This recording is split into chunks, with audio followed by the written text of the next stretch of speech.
panics. Zionists, they panic. Resistance forces are gathering for a massive attack as Egypt responds.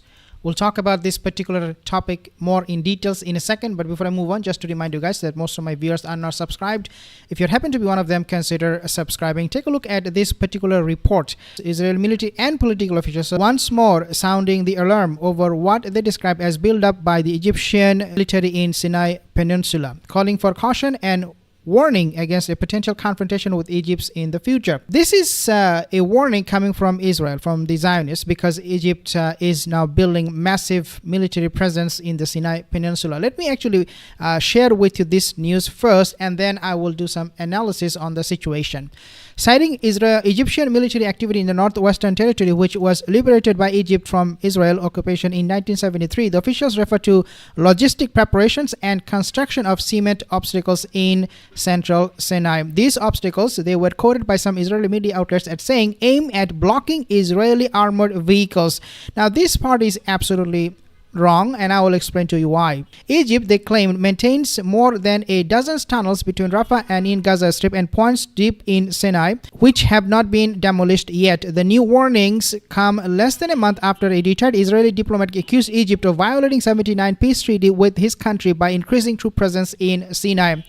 Now, this is coming not only from the Zionist political party or the military, it is also coming from the Israeli ambassador to the United Nations, Danny Danon. He expressed serious concerns regarding Egypt's military expansion. The Jerusalem Post reported on Friday. It remarks to the press, Danon questioned the necessity of Cairo's substantial investment in advanced weaponry, particularly given the lack of immediate threats to the country in his view. He highlighted the potential implications of Egypt's military buildup, especially in the context of the Hamas attack on Israel on October 7, 2023, claiming that such developments are a cause for concern. Quote, why do they need all these submarines and tanks? The Israeli envoy said, after October 7, alarm bells should be raised. We have learned our lesson. We must monitor Egypt closely and prepare for every scenario. So what narrative they're trying to establish, the Zionist regime, they're trying to establish this narrative that somehow Egypt is actually doing something that could potentially risk a war between Egypt and Israel. In other words, the Zionist propaganda, they're trying to distract us from the real situation, from real problem, real issues. It is not a problem between Egypt and Israel because we know they're brothers. The Egyptian government and the Israeli government, they're one. United States of Israel and Egypt. Therefore, this kind of alarm which he's sounding, Danny Danon, is completely false flag. Egypt will never do that. Now, why then Egypt is doing this? Well, for you to understand that, I want you to take a look at this particular news article too. So, investigation. Hamas is collaborating with senior members of the Syrian rebels. Now, this is a investigation. This is something that was not published in an article form after they found some thing on the internet, but somebody actually went in there to find out what the Syrian government is doing in regards to how they're tackling or dealing with Hamas. And this is what they have said. Hako, with us, analysis finds that one of the two individuals is the head of the Shura Council of the Syrian rebels, Dr. Mustafa Musa.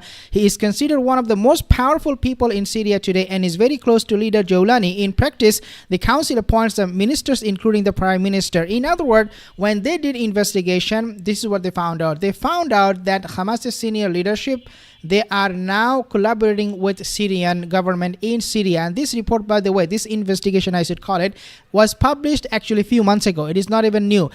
Can you imagine for the past several months at least from what I understand, they were collaborating, Hamas and Syrian government, together to make sure that Gaza, northern Gaza especially, is safe and secure, and the Zionists will be kicked out from northern Gaza. Then eventually we know will be kicked out from Jerusalem.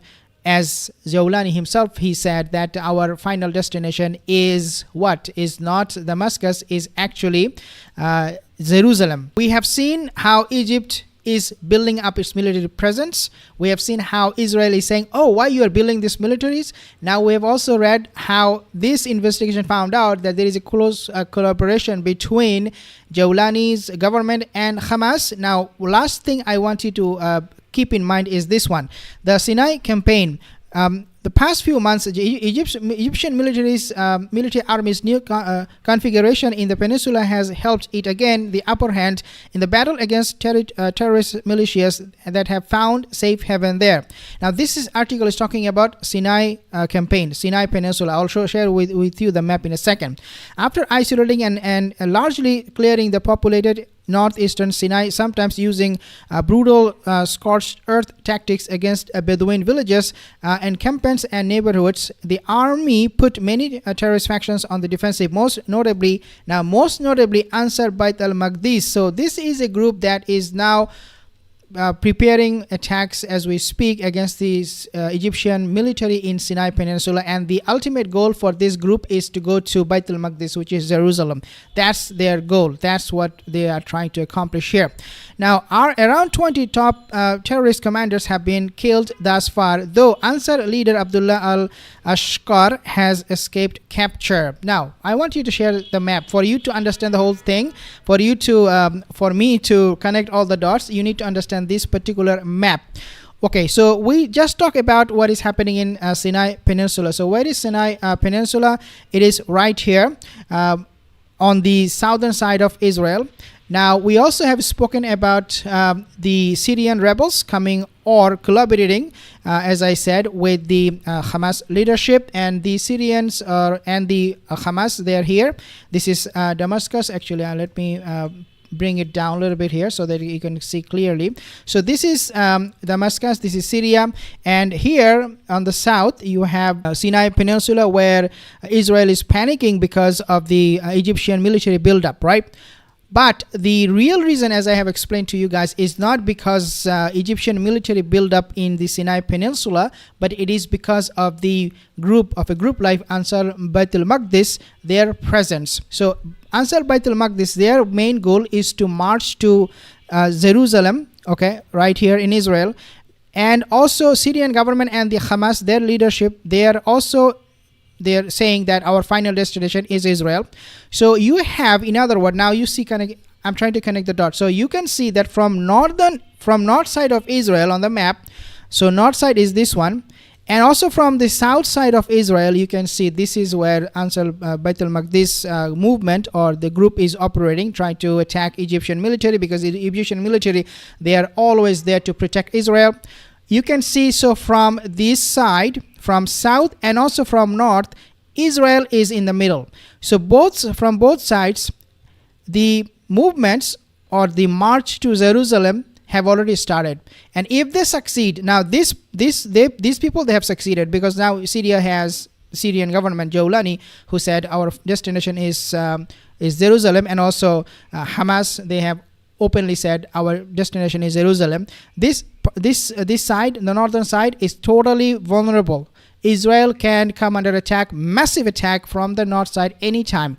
If there is a political instability, or if somebody from Syrian government says, okay, we don't care about forming a government, rather we will go and liberate Jerusalem, Israel can come under attack, because these are all places that are already there. They have reached that level where they can actually gather, group, and launch attack on Israel, north side.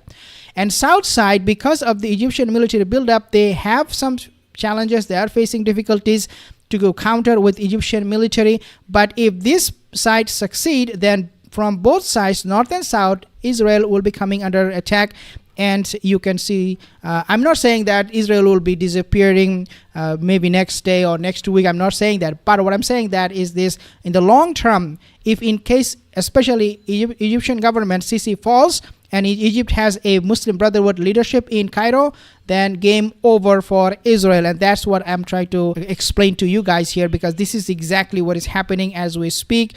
And things are absolutely not panning out for the Zionist state. They're panicking. They're raising false alarm. For what? Well, that's what they do all the time. They don't trust anybody. Egyptian military, they're building their presence in Sinai Peninsula. It's good for you.